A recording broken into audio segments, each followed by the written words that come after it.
Of course, divide and conquer always succeed. Okay, sir. Okay, sir. Goodbye. Goodbye. هاي ماذا قلت لها حتى صارت بهذه السعادة؟ كنت بحكي لها طرفة سودانية وبحكي لها عن جمال السودان. تخيل سمعت بس ما شافت. انت برضه حتكون مبسوط جدا لو سمعت حاجة عن السودان، بما انك انت ضيف جديد علينا في بلدنا. تبغى سياسة جديدة؟ رياض بيمر انه يقسم السودان حسب قبيلة.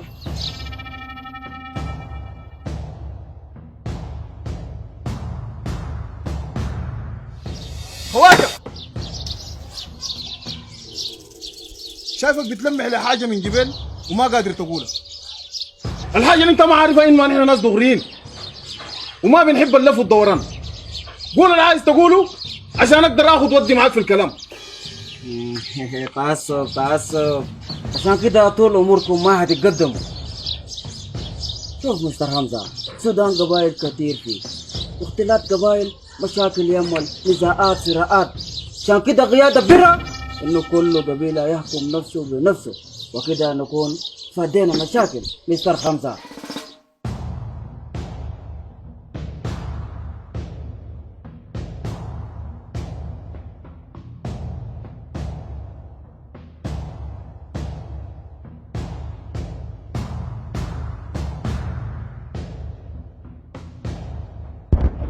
في المشاكل فايتة افكاركم الخبيثة دي وين؟ لما تجي تقسمونا وتزرعوا جوانا الفتن. معلش لا يمكن اسمح بحاجة زي تحصل طالما فيني نفس. فتن؟ نو مستر حمزة، نحن جينا لقيناكم كده ناس همجية بربرية متعطش لعنصرية، كل واحد شايف نفسه أحسن من الثاني. أنا هلفاوي معناه أنا أحسن من جالي، أنا جالي معناه أنا أحسن من نوباوي، أنا نوباوي معناه أنا أحسن من هدندوي، أنا أنتوا جهلة. ونحن جينا نهدركم. تهدرونا؟ الحاجة اللي انت ما عارفها يا خواجة انه لو سألت اي واحد من ديل جنسك شنو هيقول لك انا سوداني. ولو جاي تحضرنا ودي طريقتك احنا ما عايزين نتحضر. أفهم شنو من كلامك مستر حمزة؟ افهم انه سياستك دي مرفوضة، واي سوداني بيشرب تراب البلد دي مستحيل يرضى بالكلام ده.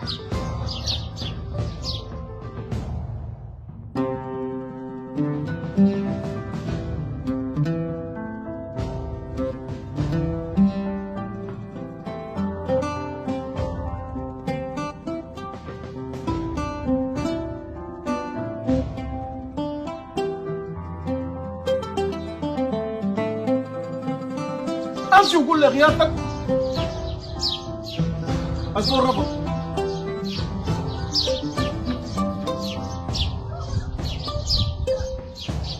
اوكي مستر حمزة.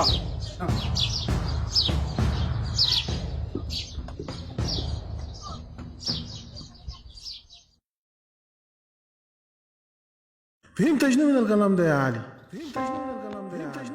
فهمت حاجات كتيرة يا جدو. فهمت إنه الحزمة صعب تكسرها والعود الواحد بيتكسر، وإنه الوطن الكبير ده ما مفروض نفرط فيه، لأنه حالف وقادر يشيلنا كلنا، وبيشيلنا بعربينا المكسر، برطانتنا وبألواننا المختلفة. بس نحن كيف نتحد بأفكارنا ونعرف إنه أي واحد بيزرع جوانا فتنة وبيكون سبب في مشاكلنا ده مستعمر بجهلنا وعدم وعينا، بنديه العايز على طبق من ذهب. وانا للآن بتذكر صوتك يا جدو وانت بتقول إنه أي سوداني بيعشق تراب البلد دي مستحيل يرضى بالكلام ده. لازم نتسامح ونتعايش مع بعض، لأنه الكريم عند ربنا لا بالجنس لا باللون، بالتقوى